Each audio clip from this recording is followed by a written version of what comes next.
ಭಾಳಷ್ಟು ಕೊಲೆ ಕೇಸ್ನಲ್ಲಿರುವಂಥ ಜನರು ಮತ್ತು ಕೆಲವು ಬಲಾತ್ಕಾರ ಕೇಸ್ನಲ್ಲಿರುವಂಥ ಜನರು ಮತ್ತು ಕಳ್ಳತನ ಕೇಸ್, ದರೋಡೆ ಕೇಸ್, ಬೇರೆ ಬೇರೆ ಕೇಸ್ನಿದ್ದಾರೆ.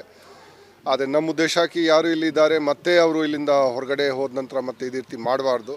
ಸೊ ಕೆಲವು ಸ್ವಯಂ ಸೇವಿ ಸಂಘಟನೆಗಳು ಅವರು ಕೂಡ ಇದ್ದಾರೆ. ನಾವು ಅವ್ರಿಗೆ ಯೋಗ, ಧ್ಯಾನ ಮತ್ತು ಬೇರೆ ಬೇರೆ ಏನು ಅವ್ರಿಗೆ ಸುಧಾರಣೆ ಮಾಡಲಿಕ್ಕೆ ನಾವು ಮಾಡ್ಬೋದು. ಮತ್ತು ಕೆಲವು ಸ್ಕಿಲ್ ಅವ್ರದ್ದು ಡೆವಲಪ್ ಮಾಡೋಕ್ಕೆ ಏನಾದರೂ ಮೆಕ್ಯಾನಿಕ್ದು ಟ್ರೈನಿಂಗ್ ಆಗಲಿ, ಎಲೆಕ್ಟ್ರಿಷಿಯನ್ದು ಟ್ರೈನಿಂಗ್ ಆಗಲಿ, ಬೇರೆ ಏನಾದರೂ ಟ್ರೈನಿಂಗ್ ಅವಶ್ಯಕತೆ ಇದ್ದರೆ ಅವ್ರಿಗೆ ನಾವು ತರಬೇತಿ ನಾವು ಅವ್ರಿಗೆ ಕೊಡ್ತೀವಿ.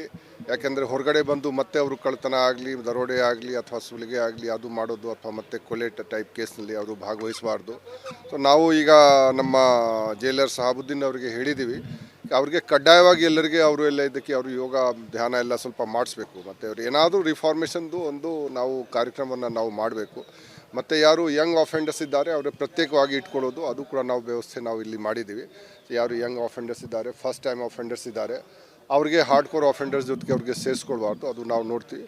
ಮತ್ತು ಈ ಮೊಬೈಲ್ ಆಗಲಿ, ಗಾಂಜಾ ಆಗಲಿ, ಇದು ಎಲ್ಲ ವ್ಯವಸ್ಥೆ ಅದು ನಾವು ಸಂಪೂರ್ಣವಾಗಿ ನಿಲ್ಲಿಸಬೇಕು, ಅದು ನಾವು ತಾಕೀತು ಮಾಡಿದ್ದೀವಿ. ಮತ್ತು ಈಗ ನಾವು ನಮ್ಮ ಕಾರಾಗೃಹಗಳಲ್ಲಿ NDPS ಯಾರು ಗಾಂಜಾ ಅಥವಾ ಮಾದಕ ವಸ್ತು ಏನಾದರೂ ಸೇವನೆ ಮಾಡಿದರೆ ಅದರ ಸಲುವಾಗಿ ಯಾವಾಗ ಅವರು ಇಲ್ಲಿ ಬರ್ತಾರೆ ಅಡ್ಮಿಷನ್ ಸಲುವಾಗಿ ನಾವು ಅವ್ರಿಗೆ ಟೆಸ್ಟ್ ಈಗ ಮಾಡಿಸ್ತೀವಿ.